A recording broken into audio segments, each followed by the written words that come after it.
The rain fell in relentless sheets against the cobblestones of London's East End, as Alina Blackwood stumbled through the darkened streets.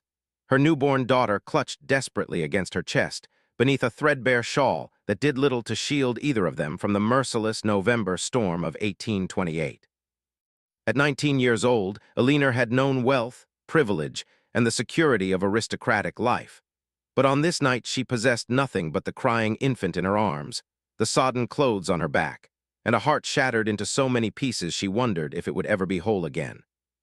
Her slippers, once fine silk but now ruined beyond recognition, splashed through puddles as she searched frantically for shelter, any doorway or alcove that might offer respite from the wind that cut through her like knives of ice.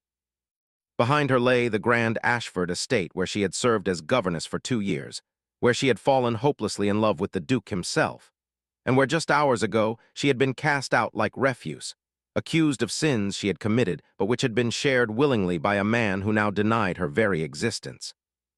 The Duke of Ashford, Lord William Thornbury, was considered one of England's most eligible bachelors at 32, a man of extraordinary wealth and impeccable lineage whose late father had left him an empire of properties, investments, and political influence that made him one of the most powerful figures in the realm. Alina had entered his household seeking nothing more than honest employment, grateful for the position as governess to his young nephew who resided at Ashford Manor while the boy's parents traveled abroad. She had been trained in languages, music, literature, and all the accomplishments expected of a genteel young woman, though her own family's fortunes had collapsed when her father, a respected but ultimately unsuccessful merchant, had died leaving debts that consumed everything. Her mother had passed years earlier, leaving Alina alone in the world with nothing but her education and determination to support herself honorably.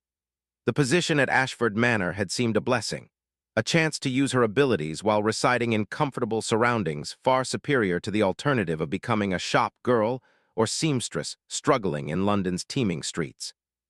She had not anticipated falling in love with the Duke, had fought against the attraction with every fiber of her being, knowing that the gulf between their stations was insurmountable. But William Thornbury had pursued her with a passion that seemed to transcend social boundaries, speaking to her of his loneliness in his vast empty house, of how her intelligence and wit had awakened something in him that his shallow aristocratic companions could never touch, of how he saw in her a genuine soul in a world of artifice and pretense. Their conversations in the library had stretched long into the evenings, discussing poetry and philosophy, debating political reforms and social justice. He had made her feel seen, valued, important in ways she had never experienced.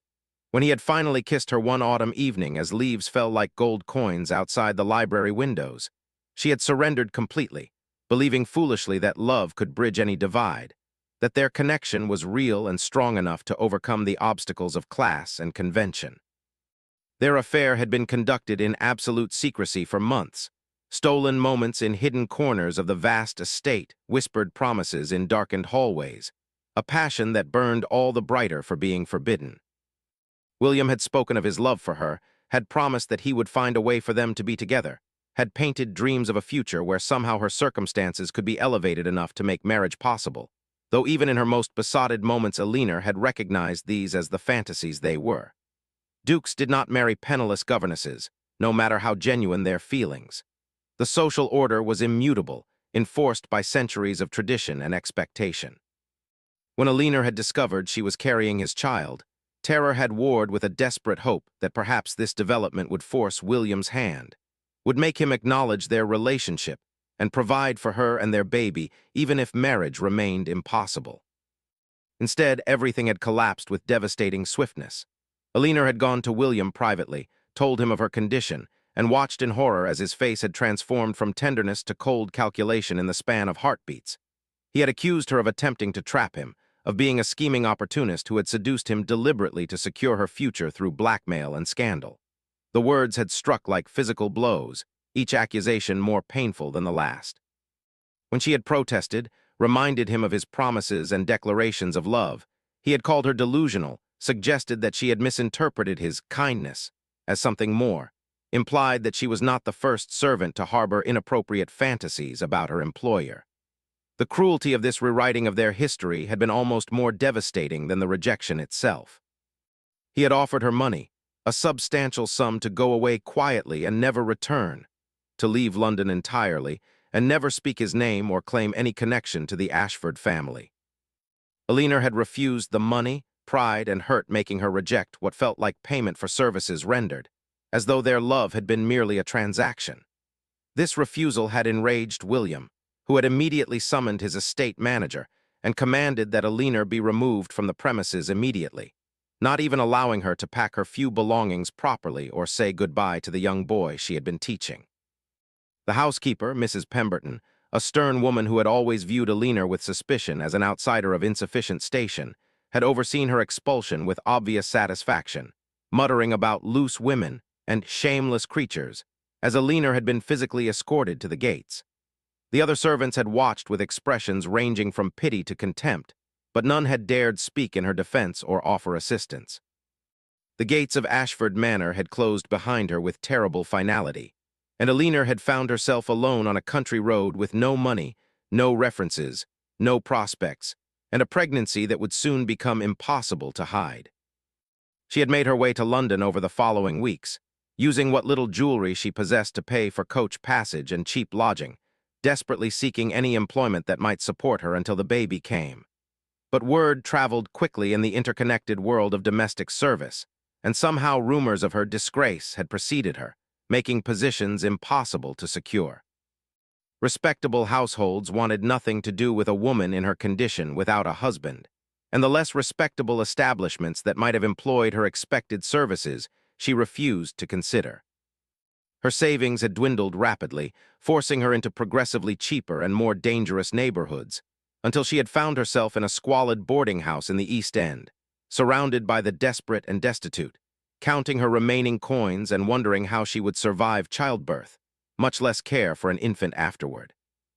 The baby had come early, 3 weeks before Alina had expected, her labor beginning in the middle of the night in the freezing room she shared with 2 other women.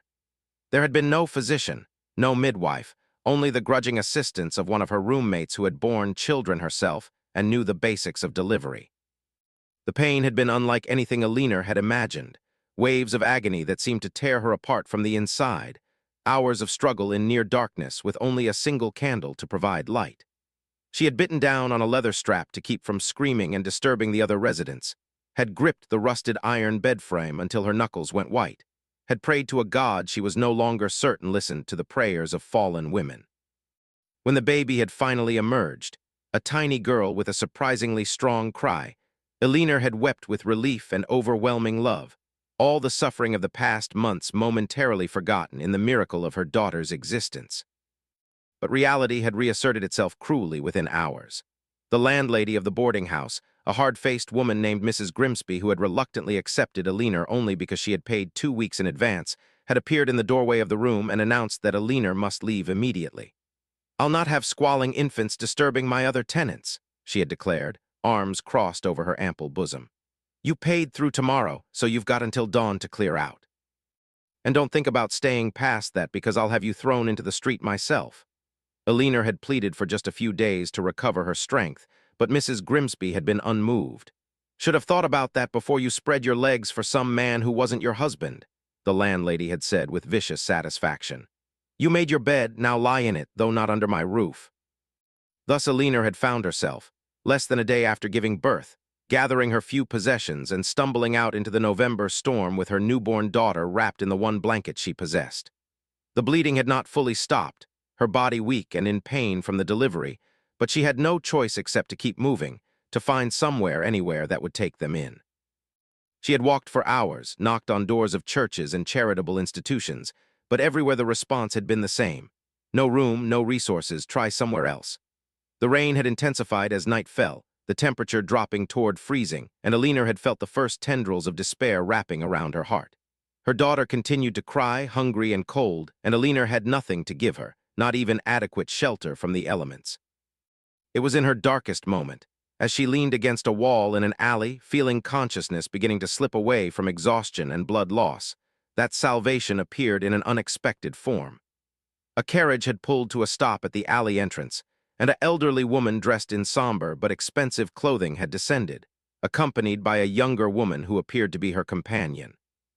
The older woman had approached Alina with surprising speed for her age, taken in the situation with shrewd eyes that missed nothing, and made a decision that would alter the course of Alina's life. "You're coming with me," she had announced in a tone that brooked no argument. "My name is Lady Margaret Ashworth, and I help women in your circumstances. No arguments now, you're in no condition to refuse assistance."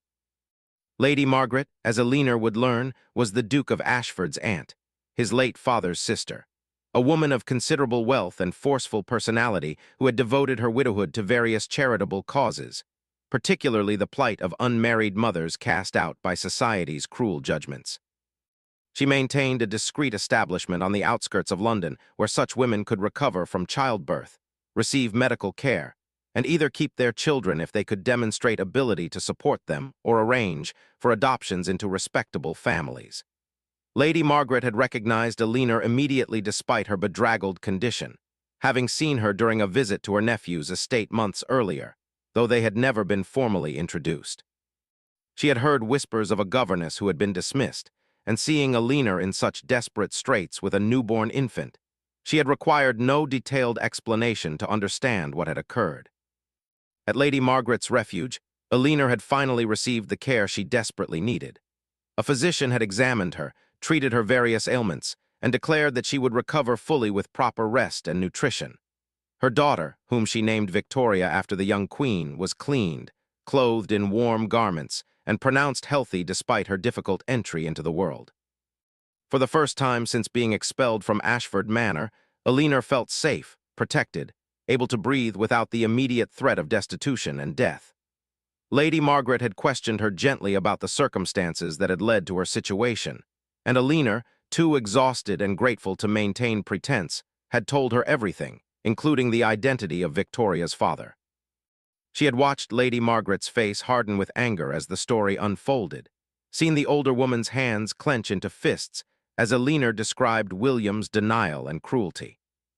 "My nephew is a fool and a coward," Lady Margaret had said when Alina finished her account, her voice cold with contempt. "He is not the first man to seduce a woman in his employ and abandon her to face consequences alone, but I had hoped his father had raised him with more honor than that.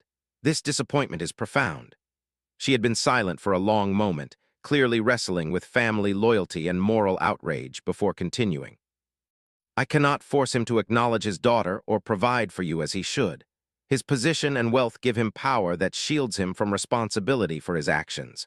But I can ensure that you and Victoria survive and have opportunities he would deny you. You will remain here until you are fully recovered, and then we shall discuss your future." Over the following weeks, as Alina regained her strength and adjusted to motherhood, Lady Margaret had proposed a plan. She owned a small estate in the countryside several hours from London, inherited from her late husband, currently managed by a steward but lacking a proper mistress to oversee the household. She offered Alina the position of estate manager, a role that would provide comfortable housing, respectable employment, and the ability to raise Victoria in healthy surroundings far from the scandal and poverty of London. It was an extraordinarily generous offer, one that would give Alina independence and dignity rather than making her a perpetual charity case. Alina had accepted with profound gratitude, recognizing this as the lifeline it represented. She would work harder than any employee Lady Margaret had ever known, would prove herself worthy of this second chance, would build a life for her daughter that transcended the shameful circumstances of her birth. Before Alina departed for her new life, Lady Margaret had done one more thing. She had confronted her nephew directly, traveling to Ashford Manor and demanding an audience with the Duke. What transpired between them remained private, but when Lady Margaret returned to London, her face had been set in grim lines. "He denies everything," she had reported to Alina. "Claims you seduced him, that the child might be anyone's, that my willingness to believe your story over his is a betrayal of family loyalty. He has threatened to cut off my access to the family if I persist in championing a scheming servant against his reputation." She had paused, her voice dropping.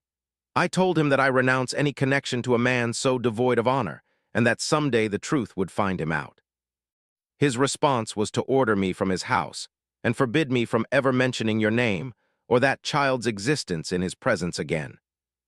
Alina had wept at this final severing of any hope that William might someday acknowledge his daughter, but Lady Margaret had gripped her hand firmly.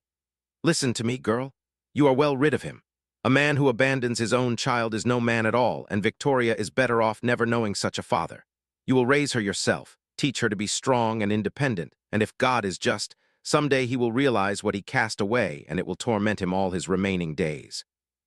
Alina had carried these words with her as she traveled to her new home, determined to prove that she could not only survive but thrive, that she could give her daughter everything that mattered even if one thing, a father's love, would forever be missing. She had no way of knowing then that 20 years later, fate would orchestrate a reunion that would bring the Duke of Ashford to his knees before the daughter he had denied, recognizing too late the precious gift he had so callously discarded. 20 years had transformed both Alina Blackwood and her daughter Victoria into women of remarkable character and capability, though their lives had taken a path neither could have predicted during those desperate early days when survival itself had seemed uncertain. The estate that Lady Margaret had entrusted to Alina's management had flourished under her careful stewardship, becoming not just profitable, but a model of progressive agricultural practices and tenant relations that drew admiration from neighboring landowners. Alina had approached her responsibilities with the dedication of someone determined to prove her worth, studying estate management with the same intensity she had once applied to her governess training, learning about crop rotation and livestock breeding, mastering account books and legal contracts, becoming an expert in matters most women of any class never considered. The tenants, initially skeptical of being managed by a woman and one without aristocratic background at that, had gradually come to respect and even revere her fairness, her willingness to listen to their concerns, and her innovative solutions to long-standing problems that previous stewards had ignored.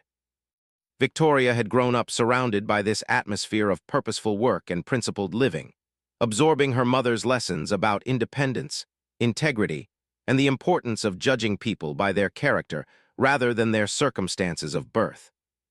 Alina had been scrupulously honest with her daughter about her origins, telling her from an early age that her father had been a nobleman who had refused to acknowledge her existence, but framing this abandonment not as Victoria's shame, but as his moral failure. "You are not defined by his cowardice," Alina had told her daughter countless times throughout her childhood. "You are defined by your own choices, your own actions, your own heart. His rejection says nothing about your worth and everything about his weakness." Victoria had inherited her father's striking features, his aristocratic bone structure and unusual gray-blue eyes, combined with her mother's dark hair and quick intelligence, creating a beauty that was both ethereal and commanding. But more importantly, she had developed a strength of character that came from growing up knowing she had to rely on herself, that no title or family name would smooth her path, that everything she achieved would be through her own efforts and abilities. Lady Margaret had remained a constant presence in their lives, visiting several times each year and maintaining correspondence that provided guidance, encouragement, and a connection to a wider world beyond their rural estate. The elderly woman had ensured that Victoria received an education far superior to what most girls of any class could access, hiring tutors in languages, mathematics, history, and the sciences, encouraging intellectual curiosity rather than merely the ornamental accomplishments deemed suitable for young ladies. Victoria had proven an exceptional student, mastering French and Italian, developing facility with Latin and Greek, studying natural philosophy and political economy with enthusiasm that delighted her teachers. By her late teens, she could discuss agricultural chemistry with the estate's farmers, debate political reforms with visiting scholars, and hold her own in conversations about literature and art with people decades older and supposedly much better educated. Lady Margaret had often remarked that Victoria had inherited the best qualities of both parents, her father's intellectual capacity without his moral bankruptcy, her mother's strength without the naivety that had made Alina vulnerable to seduction and false promises. The question of Victoria's future had become increasingly pressing as she approached her 20th year. She was too educated and accomplished to be satisfied with the limited options available to young women of uncertain social position. Yet her illegitimate birth made her unacceptable for the kind of advantageous marriage her appearance and abilities might otherwise have secured. Alina had built savings from her years of careful management, enough to provide Victoria with a modest independence, but both mother and daughter wanted more than mere financial security. They wanted purpose, contribution, the ability to make meaningful impact on the world around them. It was Lady Margaret who had suggested that Victoria might benefit from a season in London, not in pursuit of a husband necessarily, but to expand her horizons, meet people of influence who might open doors to unconventional opportunities, perhaps find patrons for scholarly or artistic pursuits that interested her. The prospect had both excited and intimidated Victoria. London represented everything she had never experienced, the glittering world of society and culture that existed in such contrast to her rural upbringing. Yet she also approached it with wariness, knowing that the same society that attended brilliant salons and patronized the arts was built on rigid hierarchies and exclusions, that her birth circumstances could become weapons used against her if they became known in the wrong circles. Lady Margaret had assured her that they would be discreet, that Victoria would be introduced as the ward of a respectable gentlewoman, that her connection to Alina's current position rather than her past disgrace would be emphasized. "You need not announce your father's identity," Lady Margaret had said, "but neither should you feel ashamed of your origins. You owe that man nothing, least of all deference to his desire that you not exist." Thus, in the spring of 1848, Victoria had traveled to London to stay with Lady Margaret in her elegant townhouse, a world of marble columns and crystal chandeliers, of servants who moved like shadows and calling cards delivered on silver trays. The elderly woman had used her still considerable social connections to introduce Victoria into intellectual and reformist circles, rather than the highest reaches of aristocratic society, places where unconventional backgrounds were less scrutinized and genuine accomplishment more valued. Victoria had attended lectures on social reform, visited museums and galleries, been introduced to writers and thinkers and activists who were working to address the inequalities and injustices that plagued English society. She had found herself energized by these interactions, contributing her own observations and ideas with increasing confidence, making impressions on people who might otherwise have dismissed her as merely another pretty young woman seeking advantageous connections. It was at one of these gatherings, a salon focused on educational reform, that Victoria had first encountered her father, though neither recognized the other initially. William Thornbury, now Duke of Ashford for 2 full decades, had aged into distinguished middle years, his dark hair silvered at the temples, his face carrying the lines of someone who had lived with considerable stress and responsibility. He had arrived at the salon somewhat reluctantly, attending primarily because the hostess was a political ally whose support he needed for legislation he was sponsoring in Parliament. He had been standing near the refreshment table, looking vaguely bored by the earnest discussions happening around him, when Victoria had approached to pour herself tea and made a casual observation about the speaker's arguments regarding rural education access. William had responded automatically, offering a counterpoint, and before either realized it, they were engaged in a spirited debate about resource allocation and social responsibility.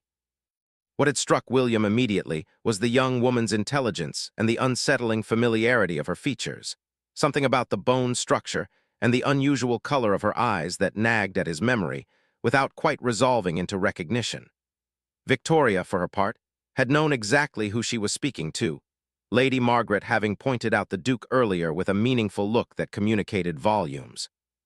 She had felt a strange mixture of emotions seeing him for the first time, this man whose blood she carried but who had denied her existence, anger warring with curiosity, resentment mixed with an unwelcome desire for his approval. She had engaged in the debate with perhaps more intensity than the topic warranted, wanting to demonstrate her intellectual capacity, to force him to see her as a person worthy of respect even if he never learned her identity. Their conversation had been interrupted by other guests seeking William's attention, but he had found his thoughts returning repeatedly to the intriguing young woman throughout the evening. Before departing, he had made inquiries about her identity, learning only that she was Miss Victoria Blackwood, ward of Lady Margaret Ashworth. The name Ashworth had given him pause, triggering memories of his aunt whom he had not spoken to in 20 years, but he had dismissed the connection as coincidence, unable to imagine his estranged relative would dare bring the offspring of that scandal into society under his very nose. Yet something about the encounter had disturbed his usual equanimity, left him unsettled in ways he could not quite articulate. That night, alone in his study with a glass of brandy, he had found himself thinking not just about Miss Blackwood's arguments regarding education, but about her face, trying to place what about it seemed so hauntingly familiar. Over the following weeks, William and Victoria encountered each other repeatedly at various social functions, always in the context of reformist or intellectual gatherings rather than traditional society events. Each meeting deepened William's fascination with this unusual young woman who seemed entirely unimpressed by his title and quite willing to challenge his opinions on matters of policy and philosophy. She was unlike any woman he had known in his social circle, where deference and flattery were the standard modes of interaction with powerful men. Victoria treated him as an intellectual equal, sometimes even suggesting through her arguments that his thinking was insufficiently radical or progressive. He found himself looking forward to these encounters, preparing arguments he thought might interest her, reading materials she had mentioned to better engage with her perspectives. For the first time in years, he felt intellectually stimulated, challenged in ways that his usual companions never attempted. Victoria watched her father's growing interest with complex emotions she struggled to sort through. Part of her wanted to reject his attention entirely, to maintain cold distance from the man who had abandoned her mother and denied her existence. Yet another part, perhaps the daughter who had always unconsciously yearned for paternal recognition even while insisting she needed nothing from him, felt a treacherous satisfaction in capturing his interest and respect. She told herself she was simply demonstrating what he had lost by his cowardice, proving that his rejection had not diminished her, but she could not entirely deny the pleasure she felt when he sought her out in a crowded room or the way her heart quickened when she saw him arriving at an event she was attending. Lady Margaret, observing these interactions with a mixture of satisfaction and concern, had cautioned Victoria about becoming emotionally invested. "Remember what he is," she had warned. "He may be charming and attentive now, but he showed his true character 20 years ago. Do not confuse intellectual appreciation with genuine feeling or moral transformation." The turning point came at a garden party hosted by a prominent reformer, an afternoon affair where guests mingled among roses and discussed everything from parliamentary procedures to agricultural innovations. William had sought Victoria out deliberately, suggesting they walk through the garden away from the crowds, claiming he wanted to discuss a specific policy proposal without constant interruptions. Victoria had agreed, curiosity overcoming caution, and they had strolled along graveled paths discussing the merits of various educational reforms with the ease of long acquaintance. The conversation had gradually shifted from abstract policy to more personal topics, with William asking about Victoria's upbringing and education, her interests and ambitions, the experiences that had shaped her perspectives. Victoria had answered carefully, offering truth without revealing identifying details, describing her rural childhood and unconventional education without mentioning her mother's specific circumstances or Lady Margaret's role. William, emboldened by the intimacy of the moment and the genuine interest he felt, had found himself speaking with unusual openness about his own life, the loneliness of his position, the weight of responsibilities he had inherited young, the sense of isolation that came from never knowing if people valued him for himself or merely his title and influence. "I have everything society tells me should constitute happiness," he had said, his voice carrying an unexpected melancholy. "Yet I find myself envying those with less material wealth but more authentic connections. I am surrounded by people yet profoundly alone, and I wonder sometimes if I made choices in my youth that foreclosed possibilities for genuine relationship." Victoria had felt a strange pang at these words, seeing for a moment not the Duke who had destroyed her mother's life, but a middle-aged man facing the consequences of his own decisions, isolated by privilege and past mistakes. It was in this moment of softening that William had done something that changed everything. He had stopped walking, turned to face Victoria directly, and taken her hand with a familiarity that presumed more intimacy than their actual acquaintance warranted. "Miss Blackwood, I find myself drawn to you in ways I have not experienced in many years. Your intelligence, your spirit, your refreshing honesty, all of it captivates me. I wonder if you might permit me to call upon you formally to explore whether this connection we seem to share might develop into something more significant." The proposal was clear in its implications, and Victoria felt revulsion rise in her throat. Here was her father, ignorant of their relationship, proposing what could only be a courtship, perhaps even entertaining thoughts of seduction similar to those that had led to her own conception.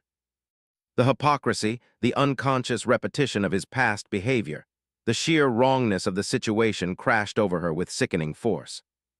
She had pulled her hand away as though burned, her face going pale then flushing with anger.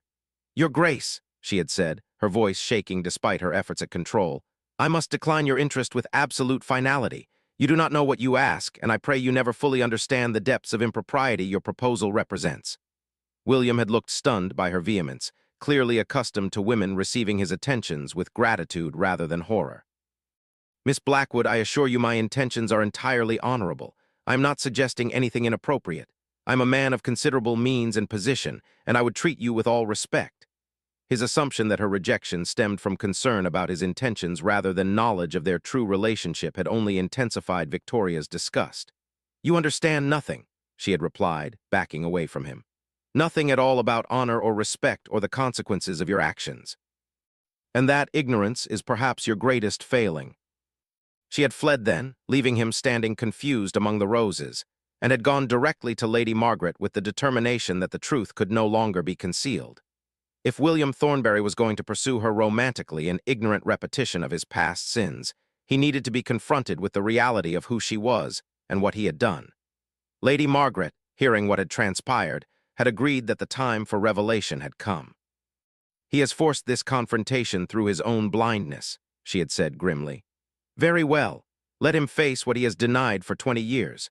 Let him look upon his daughter and recognize finally what his cowardice cost not just Alina and you, but himself as well."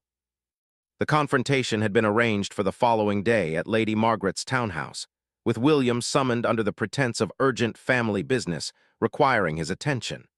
He had arrived with obvious reluctance, his relationship with his aunt having remained severed for 2 decades, agreeing to meet only because her message had suggested matters of significant legal importance. When he was shown into Lady Margaret's drawing room to find not just his aunt but Victoria present as well, his confusion had been evident. "What is the meaning of this?" he had demanded, his tone carrying the autocratic authority of someone accustomed to dictating rather than being summoned. Lady Margaret had gestured to a chair with icy courtesy. "Sit down, William. It is long past time you faced truth you have spent 20 years avoiding." What followed was a revelation that shattered William Thornbury's carefully constructed world. Lady Margaret had recounted the entire history, from Alina's employment at Ashford Manor through the affair and pregnancy to the cruel expulsion and desperate aftermath. She had spared no detail of the suffering William's denial had caused, describing Alina's near death in the streets of London, the years of struggle and uncertainty, the stigma Victoria had carried through no fault of her own. Throughout this recitation, William had grown progressively paler, his expression shifting from defensive denial to dawning horrified recognition. When Lady Margaret had declared flatly, "Victoria Blackwood is your daughter, the child you denied and cast out, the consequence of your passion that you refused to acknowledge," William had looked at Victoria and seen it finally. The resemblance he had noticed but not understood, the familiar features because they were his own reflected back at him. The eyes that were his mother's color, the bone structure that marked every portrait of Thornbury ancestors in his gallery. The silence that followed had been crushing in its weight. William had stared at Victoria as though seeing an apparition, his mouth opening and closing without sound, his hands gripping the arms of his chair until his knuckles showed white. Victoria had met his gaze steadily, her own face composed despite the emotional tempest inside her, determined to show no weakness before this man who had caused such suffering. When William finally found his voice, it was barely above a whisper. "Alina Blackwood, the governess. I remember her, of course I remember, but you cannot possibly expect me to believe that after 20 years you have concocted this story to what? Extract money. Secure position." The denial was weaker than his words suggested, the horror in his eyes revealing that he knew the truth even as he attempted to reject it. Lady Margaret's voice had been like the crack of a whip. "Do not insult our intelligence with such feeble protests. Look at your daughter, William. Look at her face and see yourself, see your mother, see the Thornbury blood that runs in her veins as surely as it does in yours. Alina Blackwood never told a soul who fathered her child except me, and she wanted nothing from you then and wants nothing now. This revelation comes not from scheming but from your own blindness, your own repetition of past sins. You pursued this young woman romantically, your own daughter, because you never bothered to learn what became of the child you denied.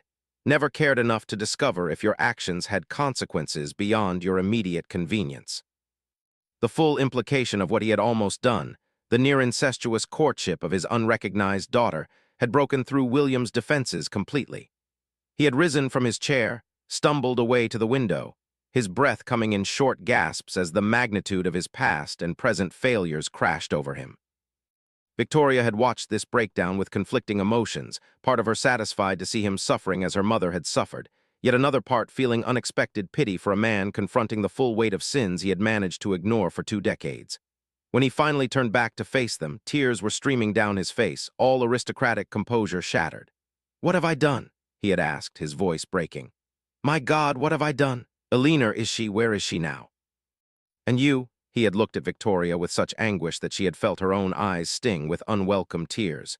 "You are truly my daughter, my child that I denied and abandoned. The child God forgive me, I nearly courted in repetition of the very sin that brought you into existence."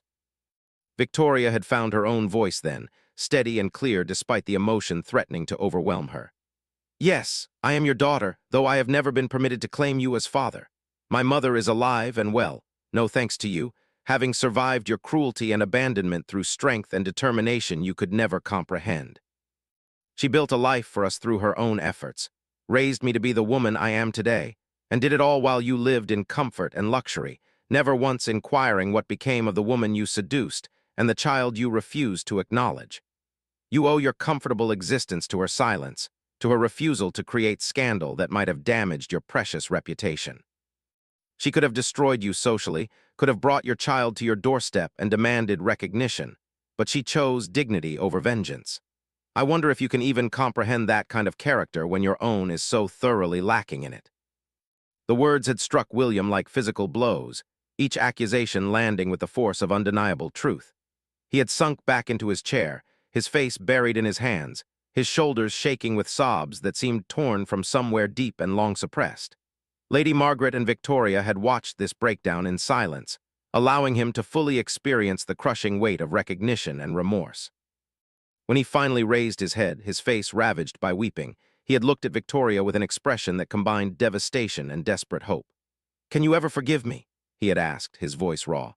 "Can either of you forgive me for what I have done, for the cruelty and cowardice that have characterized my treatment of those I should have protected and cherished?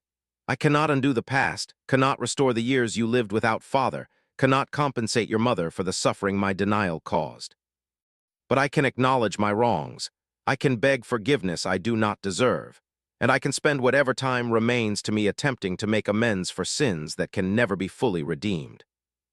Victoria had felt something shift inside her at these words, the genuine anguish in his voice penetrating defenses she had constructed over 20 years of knowing herself fatherless. She had not answered immediately, taking time to search his face for any sign of calculation or false sentiment, seeing instead only raw, devastated honesty. Finally, she had spoken, her voice soft but carrying absolute conviction. "Forgiveness is not something to be granted quickly or easily, Your Grace. It must be earned through sustained action, through demonstrated change, through proving that your remorse is genuine and lasting rather than mere emotional reaction to being confronted with consequences. If you truly wish to make amends, you will need to do more than apologize.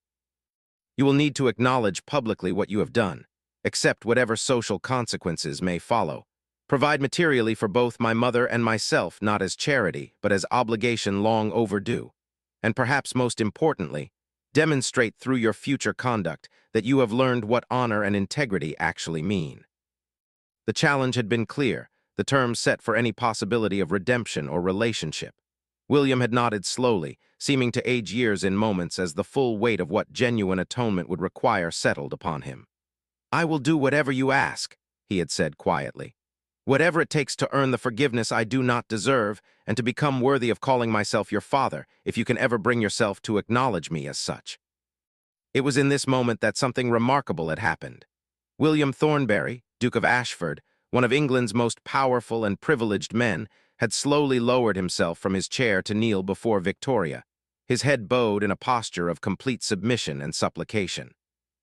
"I beg your forgiveness," he had whispered, not as a duke to his subject, but as a failed father to the daughter he wronged, as a man who has finally recognized the full measure of his sins and will spend whatever time God grants him attempting to atone for them.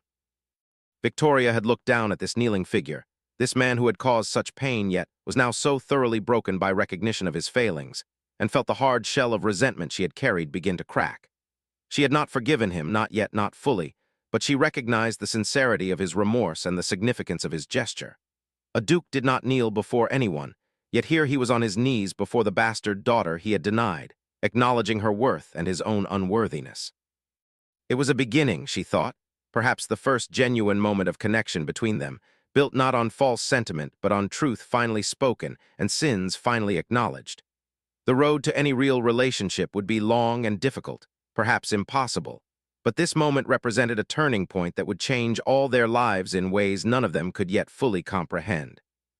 The Duke had knelt before his daughter, and in that act of humility, the first tentative threads of healing had been woven into the tapestry of their shared history. The weeks following William's devastating revelation and his act of supplication before Victoria were marked by a complicated dance of reconciliation, obligation, and the painful reconstruction of relationships that should have existed for 2 decades, but had been severed by pride and cowardice. William had not exaggerated his commitment to making amends, throwing himself into the task of atonement with the same intense focus he had once applied to building his fortune and political influence. His first action, one that shocked London society to its core, was to arrange a private meeting with Eleanor Blackwood, traveling personally to Lady Margaret's country, estate where Eleanor still resided as manager, arriving unannounced and asking humbly if she would grant him an audience. Eleanor, who had been working in the estate office reviewing accounts when word came of the Duke's arrival, had felt her entire body go cold with a mixture of rage, fear, and unwelcome curiosity about what could possibly bring the man who had destroyed her life to her doorstep after 20 years of silence. She had kept him waiting deliberately for over an hour, a small act of power reversal that gave her time to compose herself, and also to make clear that he did not command her time or attention simply by virtue of his title and arrival.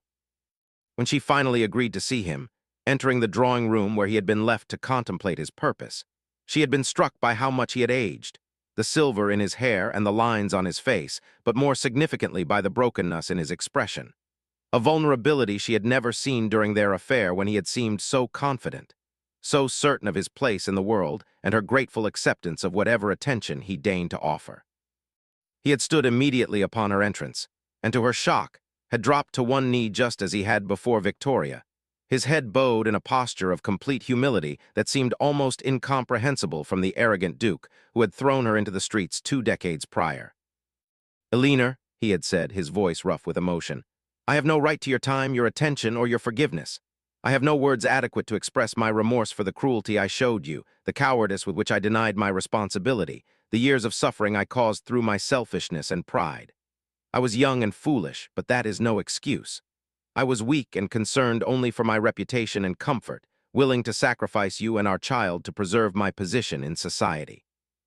I have lived 20 years in ignorance of the consequences of my actions, but that ignorance was willful, chosen, a deliberate turning away from accountability that compounds rather than excuses my original sins." He had raised his eyes to meet hers, tears streaming down his face unashamedly. "I cannot undo what I have done.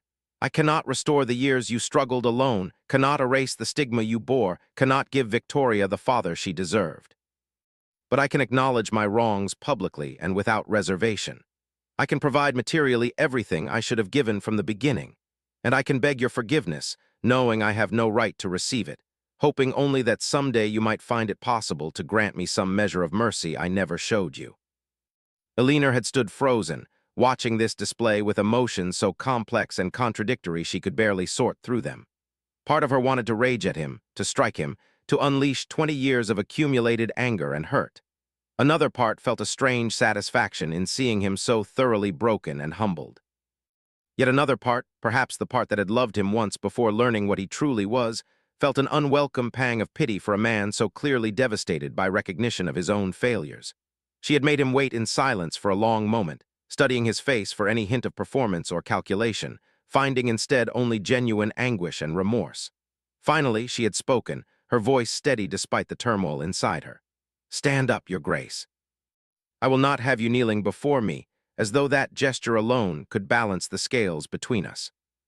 William had risen slowly, his legs unsteady, and Eleanor had gestured for him to sit while she remained standing, a physical manifestation of the power dynamic she was claiming.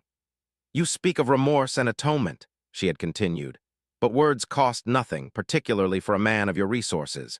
If you truly wish to make amends, you will need to demonstrate through action that your regret is genuine. First, you will acknowledge Victoria publicly as your daughter, legitimate in all but law, and you will ensure she has access to every advantage your name and position can provide. Second, you will establish financial provisions for both of us that are not dependent on your continued goodwill or charity, legal settlements that cannot be revoked on a whim. Third, you will use your influence and resources to support reforms that help women in circumstances similar to what I endured, proving that you have learned something from your own moral failures. She had paused, her eyes hard. And fourth, you will accept that your presence in our lives is contingent on our continued willingness to permit it. You forfeited all paternal rights through your abandonment. Whatever relationship may develop now will be on our terms, not yours.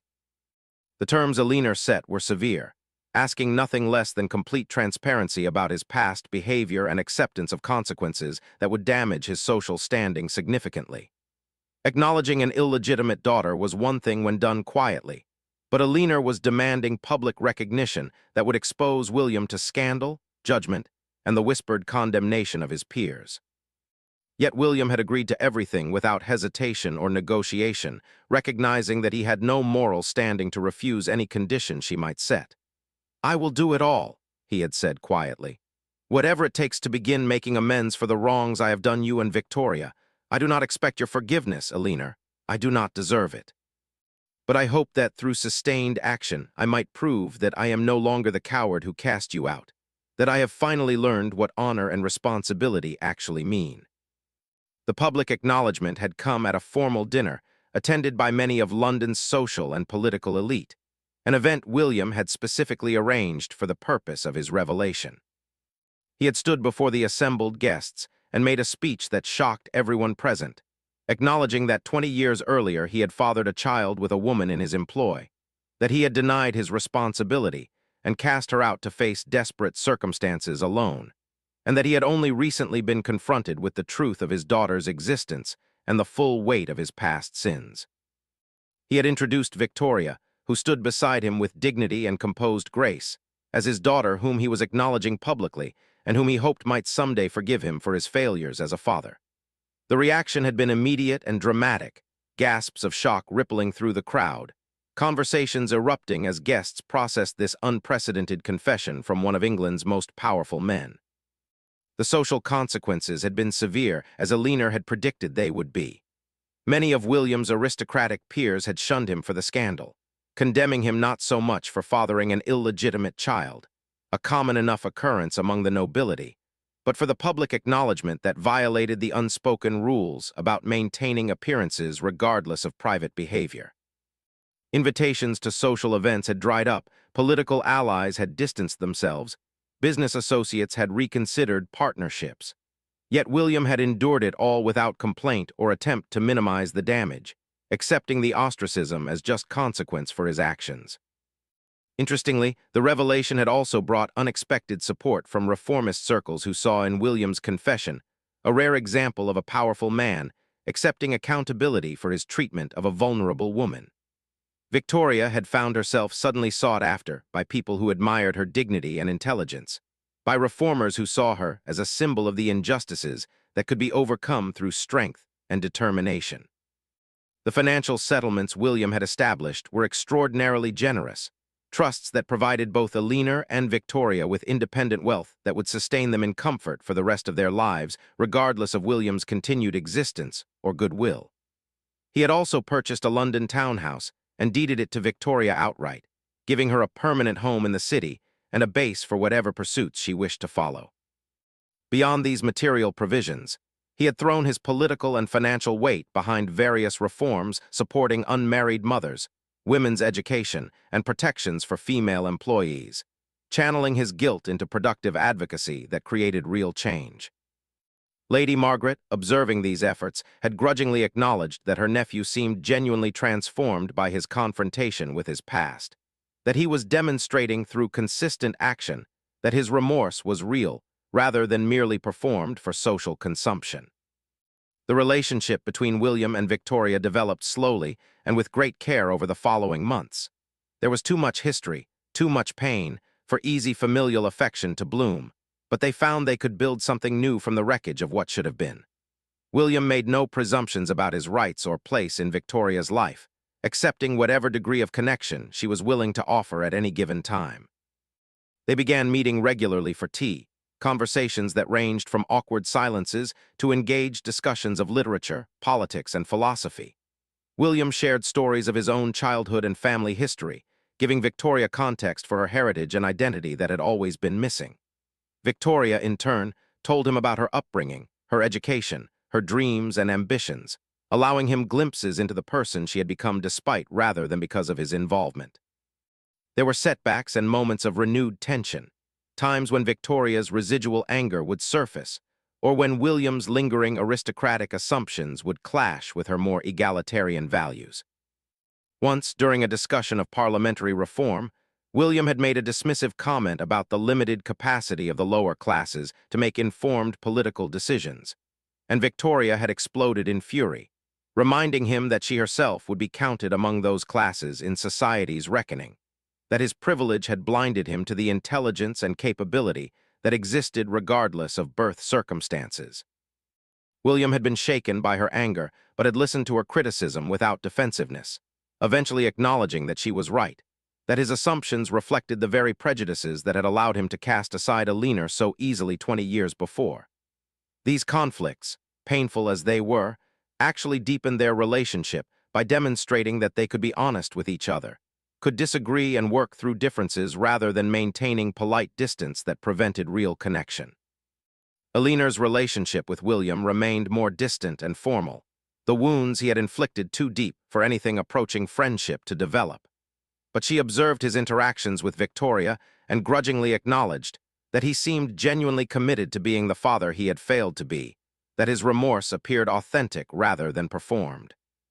She appreciated the financial security his settlements provided and the opportunities his acknowledgement had opened for Victoria, even while maintaining emotional barriers that prevented her from trusting him fully. "He is trying," she had admitted to Lady Margaret during one visit. "I cannot forgive him, may never be able to forgive him completely, but I can acknowledge his efforts and appreciate that he is at least attempting to be better than he was." Victoria's life had been transformed in ways both wonderful and challenging by her father's acknowledgement. She had access now to social circles, educational opportunities, and influential connections that would have been forever closed to an illegitimate daughter living in obscurity. She had used these advantages to pursue her passion for educational reform, becoming an advocate for improving access to quality education for girls of all classes.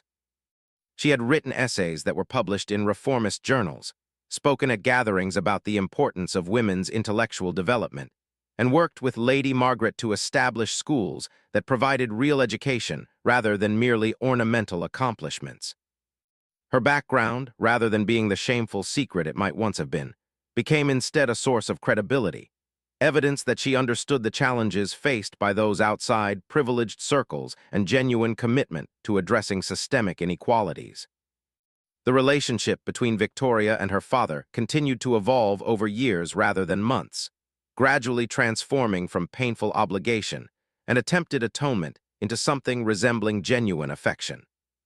There was a moment nearly 3 years after the initial revelation when Victoria realized she had stopped thinking of William as the Duke or my father in the abstract and had begun thinking of him simply as father, a shift in perception that signified true acceptance of their relationship.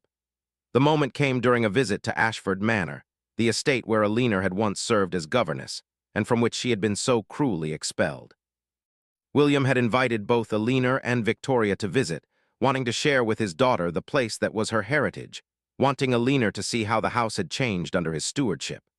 The visit had been emotionally charged, particularly for Eleanor, who walked halls she had once fled in disgrace, now returning as an honored guest rather than dismissed servant. William had given them a tour of the estate, pointing out changes and improvements, sharing family history and stories of ancestors whose blood ran in Victoria's veins.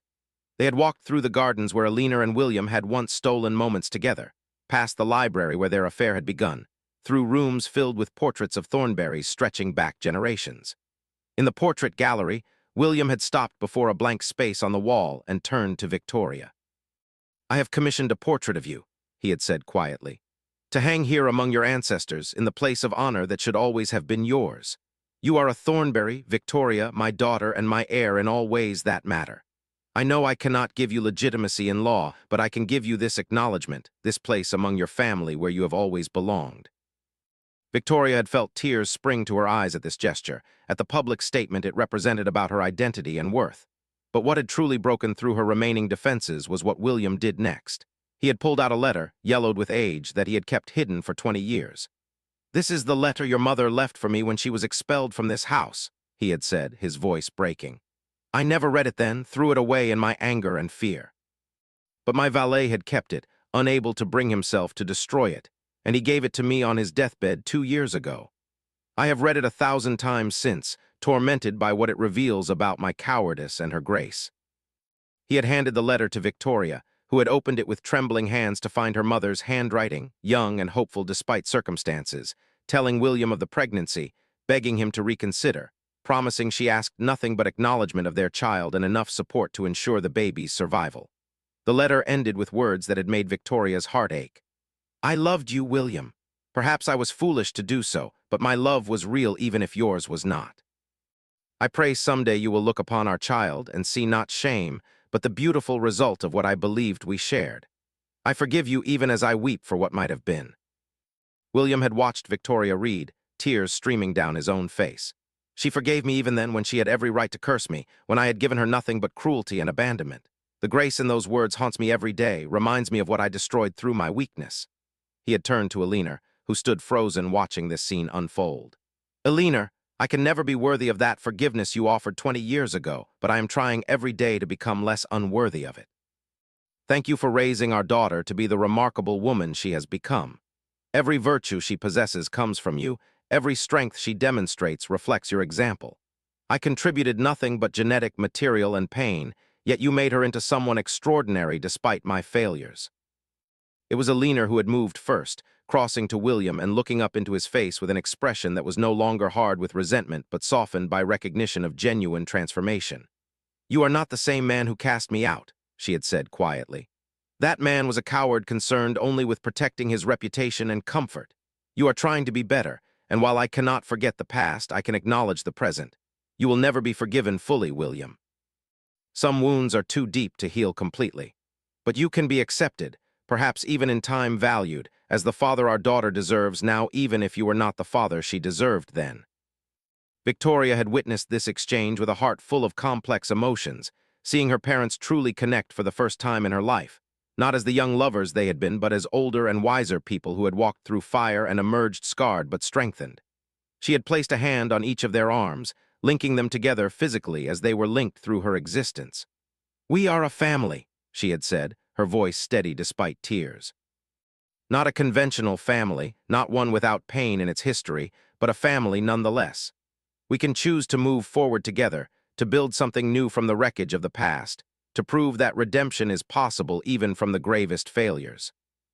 The years that followed had proven Victoria right. William had never regained his former position in the highest reaches of society, but he had built new connections among reformers and intellectuals, people who valued integrity over pedigree.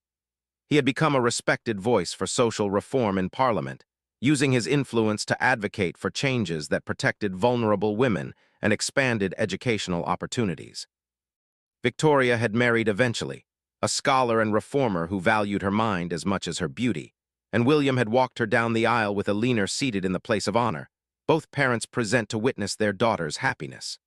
When Victoria's children were born, William had wept to hold his grandchildren, experiencing the unconditional love of family that his own choices had nearly cost him forever.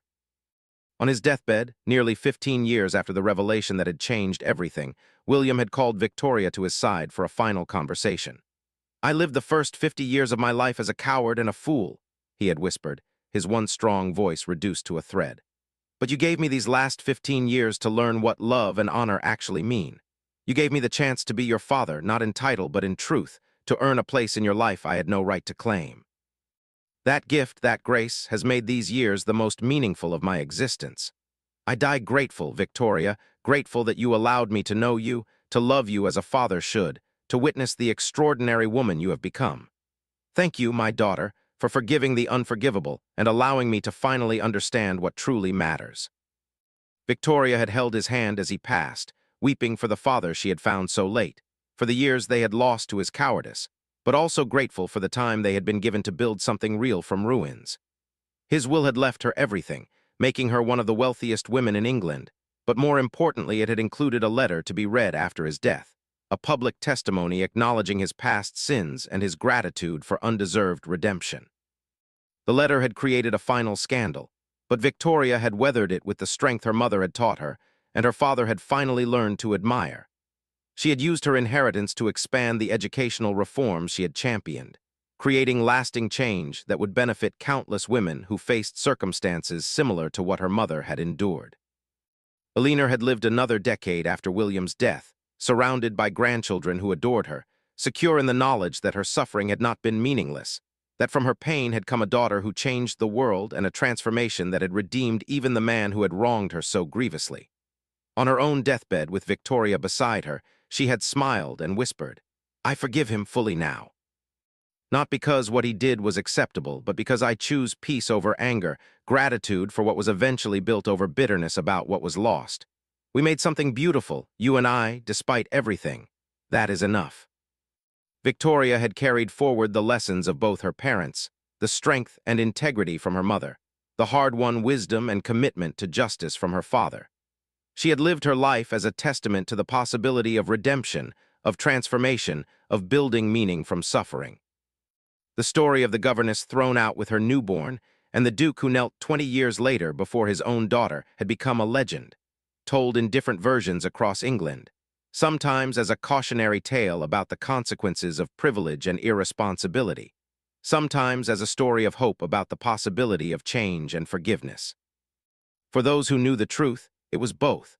A reminder that our failures need not define us forever if we have courage to face them, that grace can be found even in our darkest moments, and that sometimes the greatest act of love is allowing someone who has wronged us the chance to become better than they were, to earn through sustained effort the redemption they could never claim by right.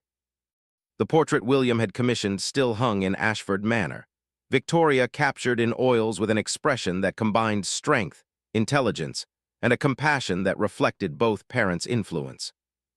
Below it, by her instructions, hung a smaller portrait of Eleanor, painted from a sketch Victoria had made years before, mother and daughter together in the gallery of Thornbury ancestors, their presence a permanent reminder that family is not merely about blood or legitimacy, but about love earned, forgiveness granted, and the courage to keep building even when everything seems broken beyond repair. And sometimes, when light fell just right across those portraits, visitors swore they could see in Victoria's painted eyes not just strength, but grace. The grace to forgive the unforgivable and the wisdom to know that true nobility lies not in titles or birth, but in how we choose to treat those we have power over, what we do when confronted with our own failures, and whether we have courage to kneel when pride once made us stand in judgment.